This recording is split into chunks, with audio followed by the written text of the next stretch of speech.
everybody? Welcome back to an episode of the 3 Count.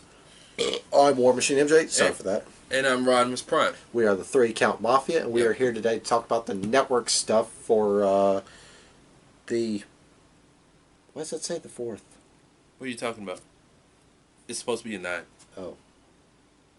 Your writing's weird. Anyway, July 9th. I didn't connect it all the way. July 9th and July 10th. We're going to start with NXT UK, because you know how we go. Yeah. Weakest show, best show, match of the week. Yes. So the weakest show was obviously NXT UK. They're still broadcast, or filming rather, from the Download Festival. Yep. This show was not its best, but yeah. It had some good moments. It had some decent moments, but not its best. It was the weakest out of the 3. Anyway, we kicked the show off with one of my new favorite WWE talents, Ilya Dragunov, the Russian madman. He took on Ashton Smith, who we haven't seen in a while. Ashton Smith. Yeah. Ilya Dragunov got the victory, but it was a decent match. I can't remember the last time Ashton won a match. I can't remember the last time he's been on TV. That too. Facts. But Ilya Dragunov, I mean, this guy's... He is something else. He is... What is he, Russian? Yeah, he's Russian. He's a Russian madman, if you will. Yeah, that's why I called him. Anyway, he won with the... I'm not even going to try and pronounce the move, but he basically won with a torpedo headbutt. Yeah. I can't even think of the name of the move. Anyway, it was torpedo something, but yeah. I'm not even going to begin to pronounce it. Anyway, next up, it was announced that Xia Brookside will take on Jen A. I went Forrest Gump with it. Jen A. Yeah. In a quote-unquote one-on-one fair fight. Now, Xia talked about how she's overcome the odds in NXT UK. They recently showed some footage from 2 months ago when Jazzy Gabert made her debut and took out Xia Brookside. Then a few weeks ago, they came to ringside. No, I think it was last week or whatever. No, a few weeks after Gabert's introduction, they showed footage from the Battle Royal. Yeah, where Xia thought she won. Well, no, yeah. But they just showed the parts where she eliminated Jazzy and Jenna. Yeah. Quick side note about that. Did you notice Kanji was in the Battle Royal? I saw that. Yeah, big up star. I could not believe that. I was like, cool. Anyway, back to the story. Yeah, we know that wherever Jenna goes, I'm just going to stick with it. Okay. Wherever she goes, Jazzy Gabert is not too far behind. So when a sweet, lovable, naive Xia Brookside says one-on-one fair fight, yeah. Well, we know how that goes. Yeah, she says she wants a fair fight. Anyway, next up we had Candy Floss taking on Toni Storm. Yeah, Toni Storm was back in action after quite some time, and she brought Shiny with her, the Women's Championship, being that she is the Women's Champion. This was I guess a surprising match. Candy Floss put on a nice effort. Yeah, it was a nice tit-for-tat and respectful match. Yeah.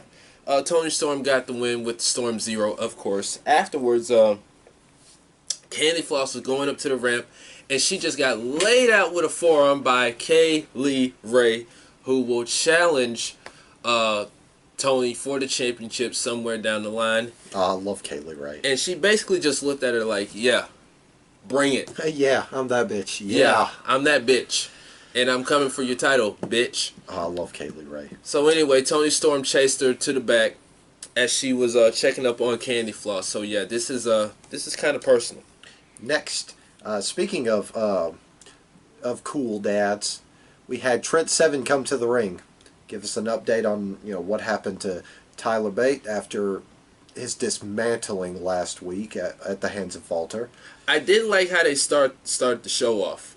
Yeah. When they showed that beatdown and then they just cut right to the crowd. Oh, yeah. Usually if it's something like that, they'll do the little intro and then, But now they forewent the entrance. Yeah, they said, fuck that. But last week was pretty brutal to watch. Imperium is basically making it clear that NXT UK is their home and the mat is sacred. And everyone will bow down at their feet. And Trent Seven basically said, "I've been here since day one. This brand was built on British strong style. Yeah. Pete's gone. Tyler's gone. I'm here." Yeah. I'm doing this not only for Pete, not only for Tyler. I'm doing this for the NXT UK Universe. I'm doing this for us. He said, "I don't give a fuck about the belt." Well, he didn't say that, but he said, "I don't care about the belt. I want Walter." So he ready to throw some hands. He want that smoke. Anyway, next week it was announced that Mark Andrews will take on Cassius Ohno. Yeah. Or as Cassius likes to call himself, the best British wrestler in the world. The wrestling genius, because he's also the best Japanese wrestler. And the best Mexican wrestler. Canadian? Probably. Jesus Christ. What does he not think he's best at? Well, I mean, he's a good wrestler, but I mean, whatever. And in the main event, we had a 6-man tag team match. Dave Mastiff and The Hunt taking on Gallus. And Wolfgang, he just comes out there and immediately just kills the vibe. Yeah, we don't have our Wolfgang here to demonstrate, but you get the gist. Yeah. This is my kingdom. Yes. This was a decent match. I mean, it wasn't anything of note. No. Gallus ended up getting the victory, by the way. Yeah. So, yeah. That was NXT UK. Let's stick with that. And then we'll go to 205 Live. 205 Live kicked off with Oney Lorcan basically laying out his plans, saying he can do whatever he wants against Arya Daivari in the main event. Yes. However, that was cut short as Arya Daivari took the fight right to him. Yeah, just attacked them out of nowhere, and they were brawling. Drake Maverick and some referees and some personnel came to the site and just basically separated them. Drake Maverick just like, "Look, get these guys out of here. We'll sell it in the ring." Later on in the main event, it would be an anything goes match. You see, why couldn't Shane McMahon do that with Kevin Owens, Dolph Ziggler? He put them on separate sides of the arena. Yeah. But he just kept saying, "Go home, go home." Main event's canceled. Go home. Go home. Go home. Yeah. Go home, Kev. Go home. Next we had Brian Kendrick taking on one of the Singh brothers. Sunil Singh. Sunil, yeah. I spelled his name wrong, but fuck it. After they basically, no, you spelled it right. Oh, okay. Anyway, after they basically belittled him because, he's the oldest one there of the NXT crew, and he's accomplished little more than nothing. Yeah, I mean, he has a few championships under his belt. He's not per se on the level of like Seth Rollins or anything like that, but he's been around the block a few times. He's wrestled in almost every promotion you could think of. He's wrestled all over the world, so give him his props. He trained under the Heartbreak Kid himself. Facts.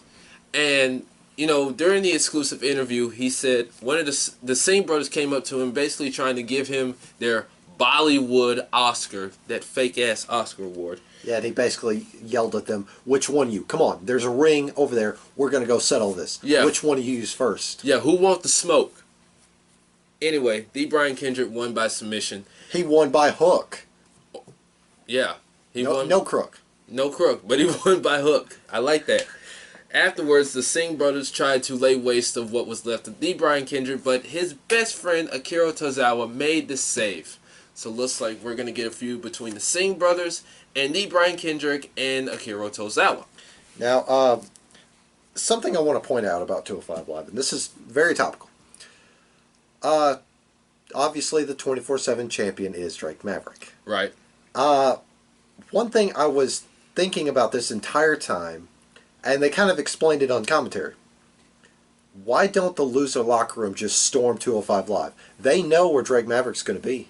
That is a good question, because didn't Mick Foley say that the 24/7 title is for all brands, Raw, SmackDown, 205, NXT, and NXT UK? Yeah.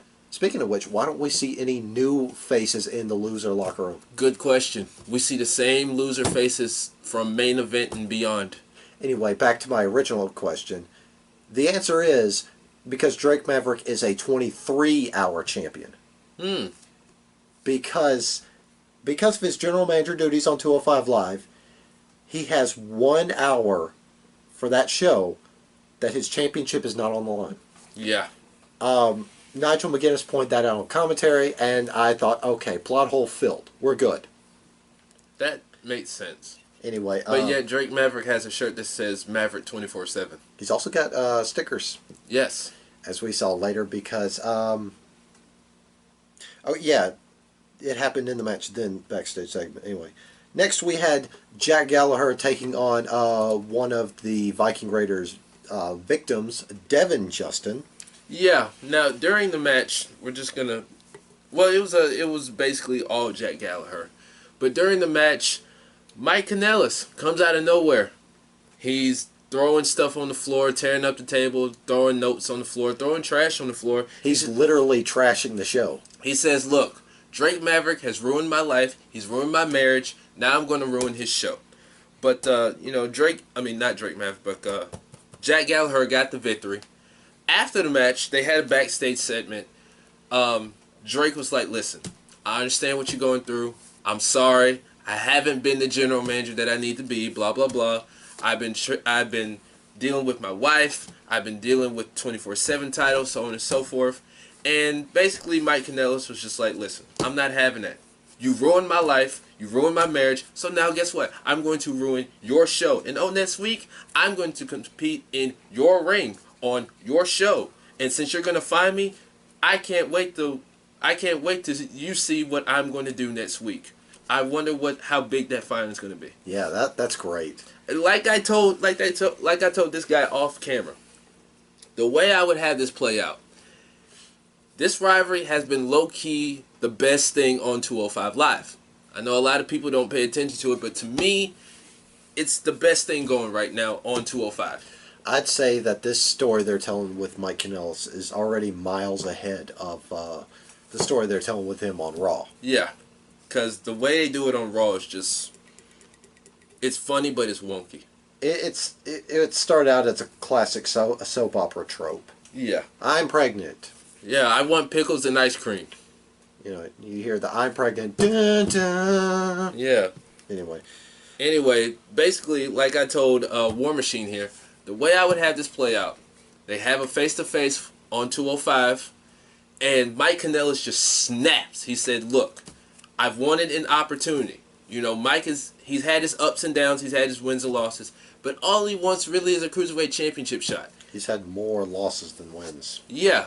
And then he just gets to a point where he just snaps, just beats the fuck out of Drake Maverick, and basically they set up a match. Job versus career. Mike Kanellis wins, and Maria, she's basically behind the whole beatdown, right?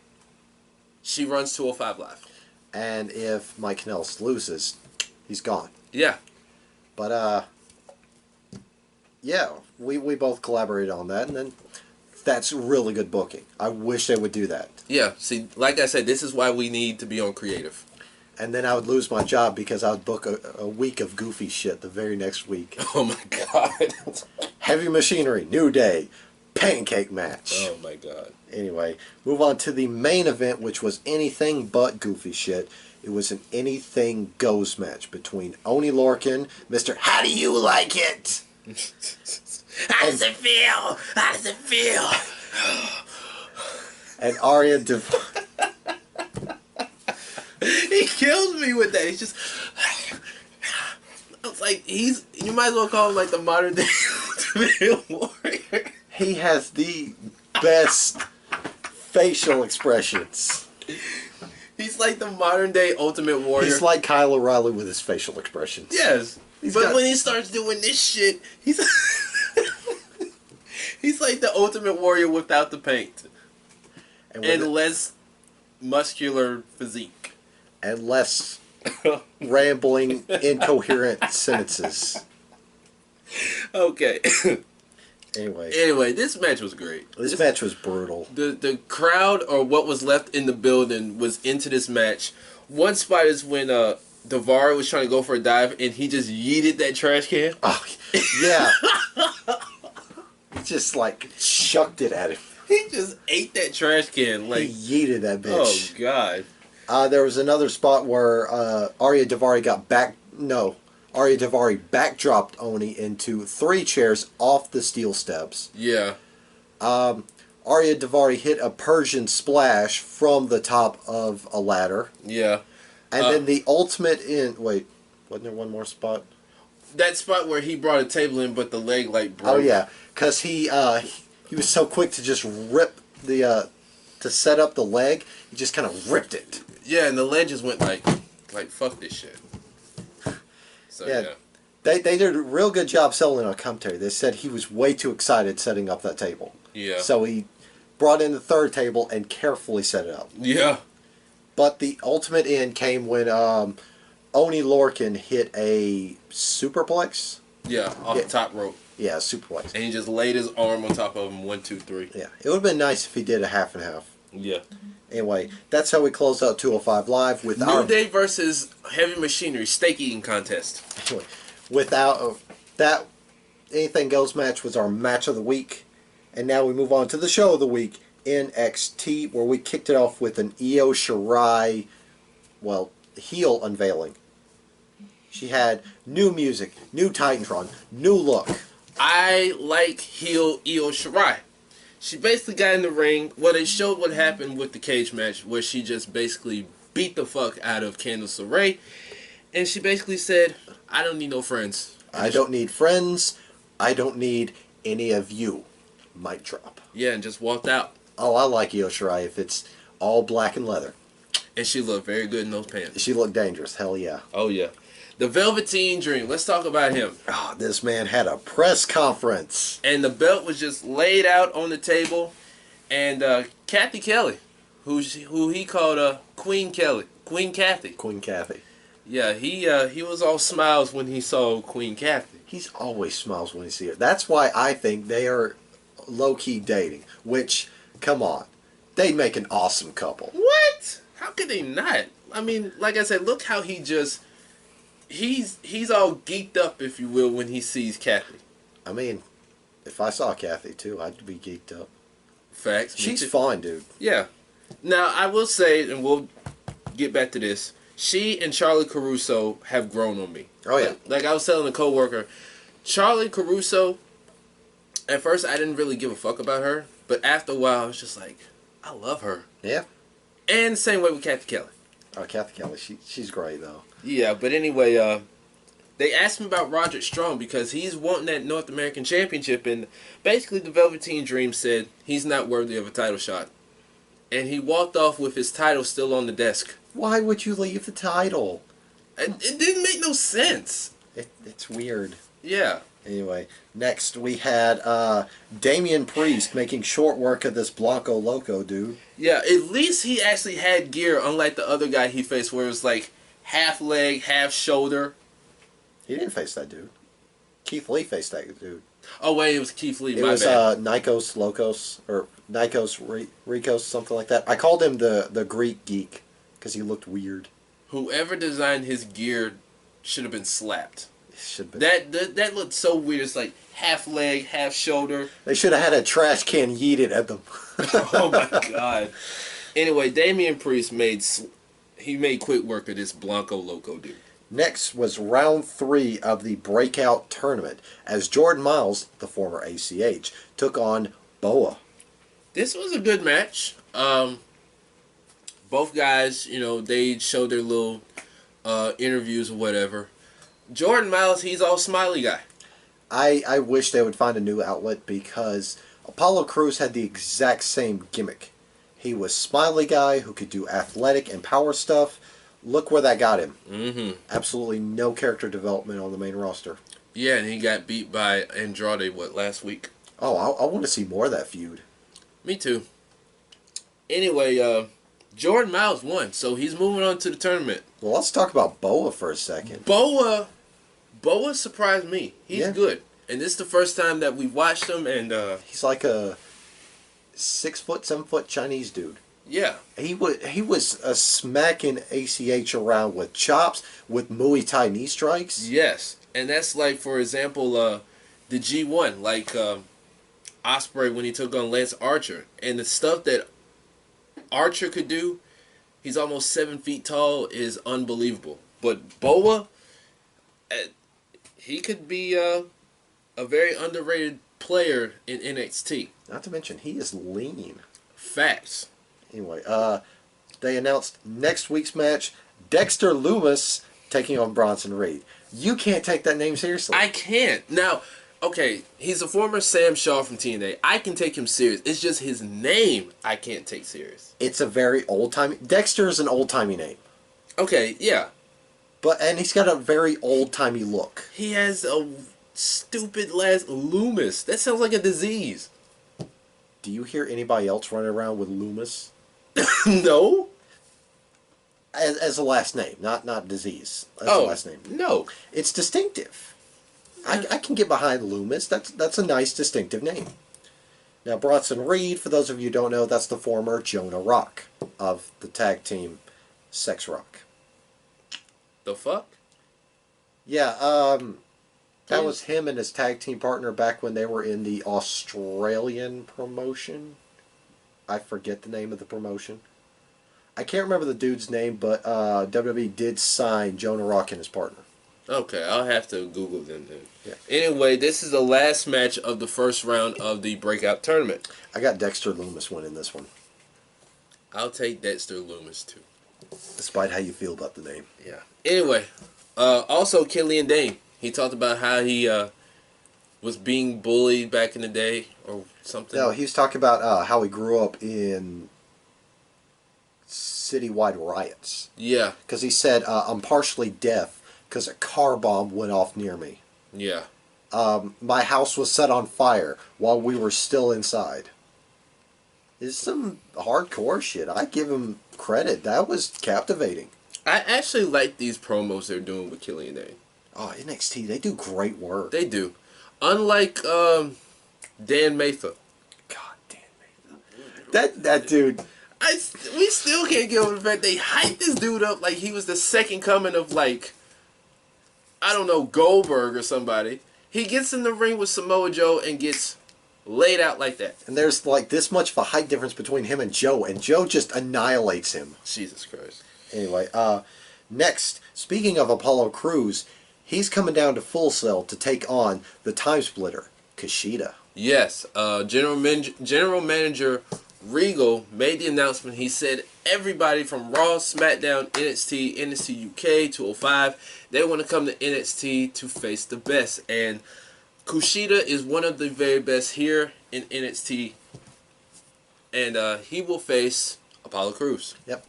And next week, it's over. The Adam Cole Championship World Tour is over. But weep not, because our boy Adam Cole, baby, I should say, our baby Adam Cole, is in action next week as he defends his championship against...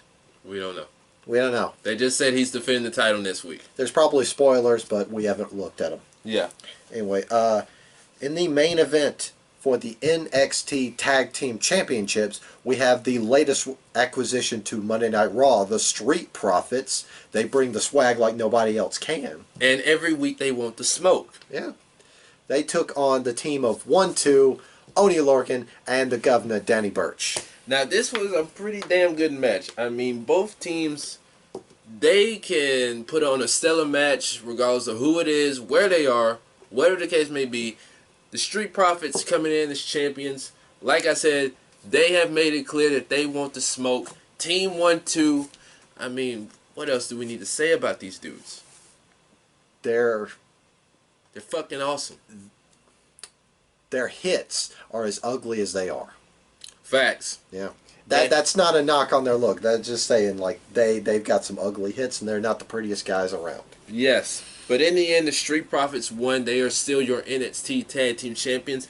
Afterwards, Kyle O'Reilly and Bobby Fish of the Undisputed Era came down to congratulate the Street Profits. So it looks like they're eyeing those Tag Team Championships possibly for a third time. Okay, yeah, they are third time. My bad. Yeah, because they and the Revival are the only two-time champs. Yeah.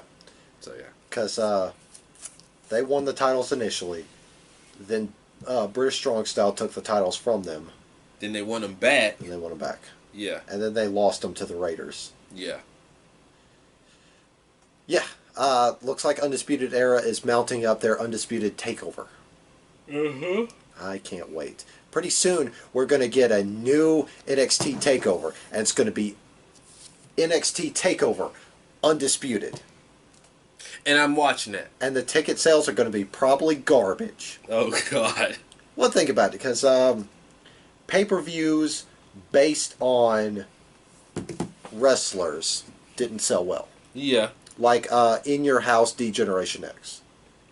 Yeah. That sold horribly. Or that NWO show from WCW. What was it? Sold out. Okay, all right, yeah. Remember when they had the trash can? I think Bischoff or who was that? I was listening to a clip on YouTube.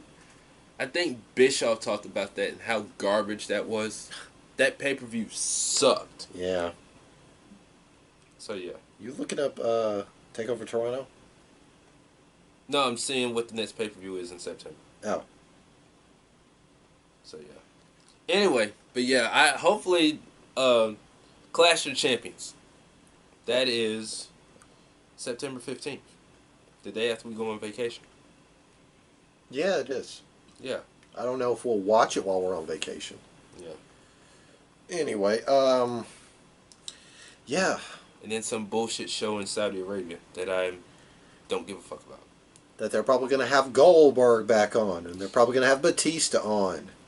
Batista's retired. Goldberg will probably smash his head through a window and go out there and bleed like a stuffed pig. Goldberg, please don't come back. Batista. Goldberg versus Viscera. They're going to bring him back from the dead. Eh. I'm just kidding. Batista, please stay true to your word and don't come back. I would actually go see that movie, Stuber. Oh, I'd watch it too, yeah. That looks like a good movie. I've seen some good reviews on that movie. Looks like he's found his calling, because, I mean, he absolutely nails it as Drax. Yep. Oh, Drax is so good. But anyway. Anyway, yeah, that's 3 count for the network stuff. NXT, best show of the week. Anything Goes match, best match of the week. Yes. That Anything Goes match, if you haven't missed it, please go on the network and watch it. If you haven't missed it. If you missed it, please go and watch it. That's what I meant to say. It's a long night. Yeah. This is our 4th video. We're actually ahead of schedule. Really? Yeah, I don't usually record these until, like, almost when it's too late. Yeah. Because I get the lazy. Yeah. Anyway, but yeah, we're ahead of schedule because we record this on a Wednesday. Yes. And we had just watched all 3. Yes. And plus, that way I have notes for the podcast. Yep. So, yeah. That being said, I'm War Machine MJ. And I'm Rodimus Prime. We are the 3 Count Mafia. We will see you guys next time.